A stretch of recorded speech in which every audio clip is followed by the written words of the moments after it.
আমি শুরুতেই যে বিষয়টা নিয়ে আলোচনা করব বা যেই বিষয়গুলো আপনাদের দেখানোর চেষ্টা করব, খুব মন দিয়ে দেখবেন। প্রত্যেক কটা প্লেটে যেগুলো আমরা গ্রাফিক্যালি প্রেজেন্টেশন আপনাদের সামনে তুলে ধরার চেষ্টা করব, সেটা বোঝার চেষ্টা করবেন।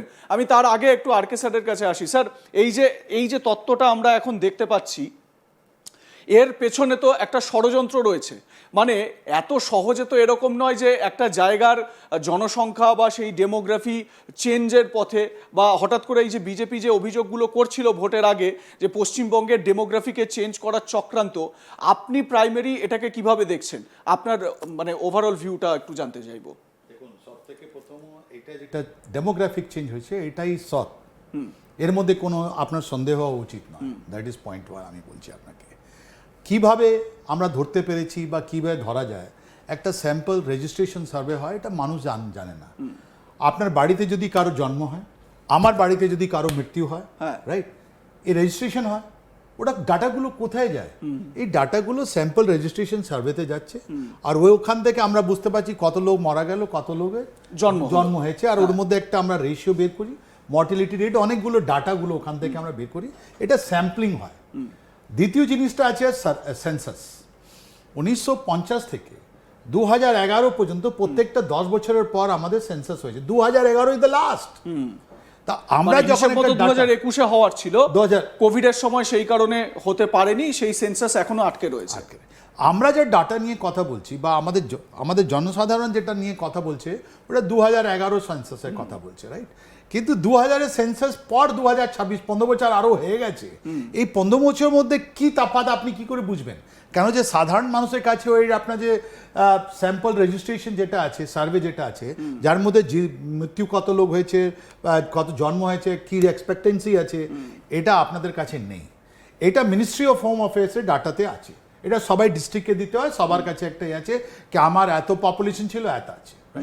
ওখান থেকে আপনি যদি তোলেন, তখন আপনি বুঝতে পারবেন যে এই ডেমোগ্রাফিক চেঞ্জে যেটা কথা হচ্ছে ইন পশ্চিমবঙ্গে, আর যেভাবে আপনার বার্থ রেট বেড়েছে, আর যেরকম হারটা কম হয়েছে, আপনার মৃত্যু হারটা কম হয়েছে, তখন আমরা এখানে কিছু আনইউজুয়াল হয়েছে।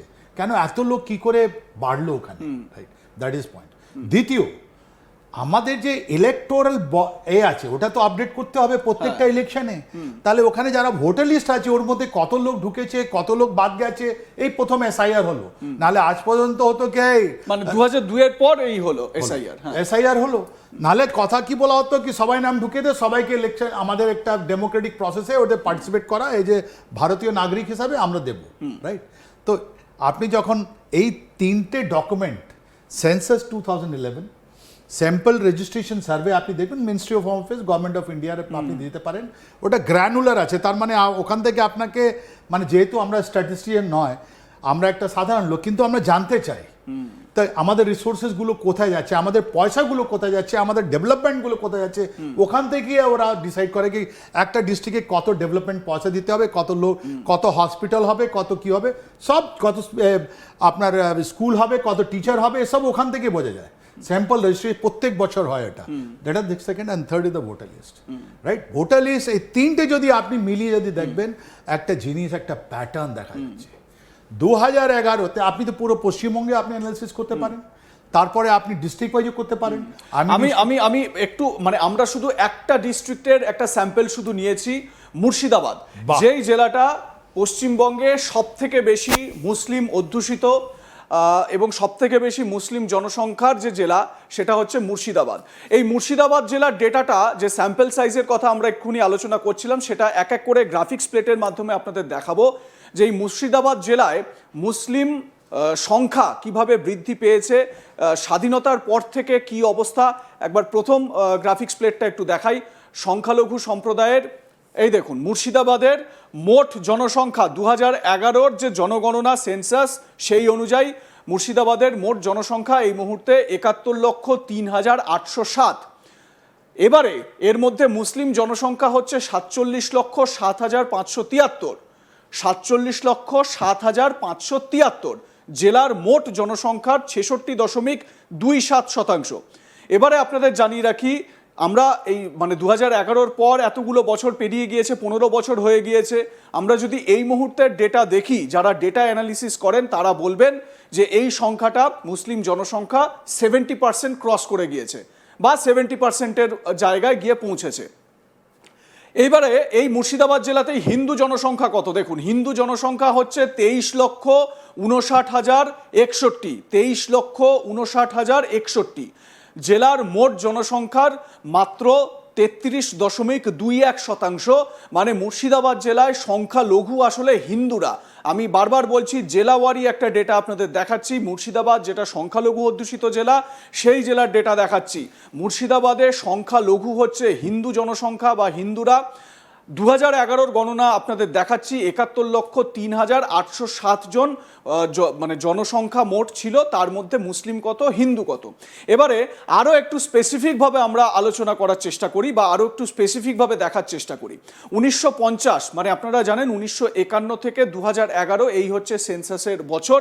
1950 থেকে 10 বছর অন্তর অন্তর কীভাবে সংখ্যা বৃদ্ধি হয়েছে সেটা এবারে আপনাদের দেখাই। দেখুন, এরপরে আমরা এই দেখুন মুর্শিদাবাদের জনসংখ্যা বৃদ্ধি কিভাবে হয়েছে। 1951 থেকে 2011 হচ্ছে সেন্সাসের বছর, প্রত্যেক 10 বছর হয়েছে। 1950 সালে 20 লক্ষের কাছাকাছি জনসংখ্যা ছিল এই জেলায়।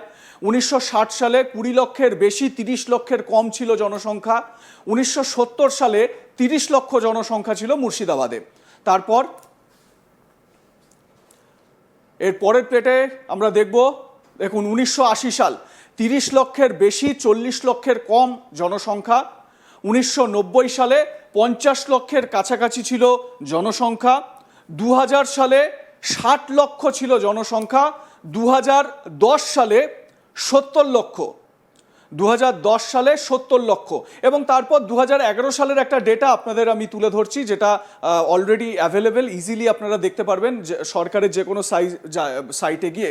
2011 সালের সেন্সাস অনুযায়ী মুর্শিদাবাদের জনসংখ্যা 71,03,807। এটাই হচ্ছে গিয়ে ডেটা আপনাদের সামনে তুলে ধরার চেষ্টা করলাম। এরবারে আপনাদের যেটা বলার চেষ্টা করছি, আমরা এই ডেটাটার মধ্যেই একটু থাকবো এবং আমি আর কে স্যারের কাছে একটু জানার চেষ্টা করব। দেখুন স্যার, এই যে 10 বছর অন্তর অন্তর যে আমরা জনসংখ্যা বৃদ্ধি দেখছি, খুব স্বাভাবিকভাবে 1950-এর সময় বা 1951-র সময় যে সেন্সাস ছিল সেইখানে মুসলিম জনসংখ্যা ছিল 55%, 55%, অ্যাপ্রক্স 55%, কি তার থেকে একটু বেশি হতে পারে। এবারে 2011 আস্তে আস্তে ওটা হয়ে গেল 66%, এবং এই মুহূর্তের কারেন্ট যদি এই সময় সেন্সাস হয় তাহলে নিশ্চিত ওটা 70% পৌঁছে যাবে। এই যে জনসংখ্যাটা বৃদ্ধি, এটা কি স্বাভাবিক যে জন্ম হার সেই হার থেকে বৃদ্ধি হচ্ছে, নাকি অস্বাভাবিক একটা ডেটা আমরা পাচ্ছি, বাংলাদেশ থেকে অনুপ্রবেশ হচ্ছে, সেই অনুপ্রবেশ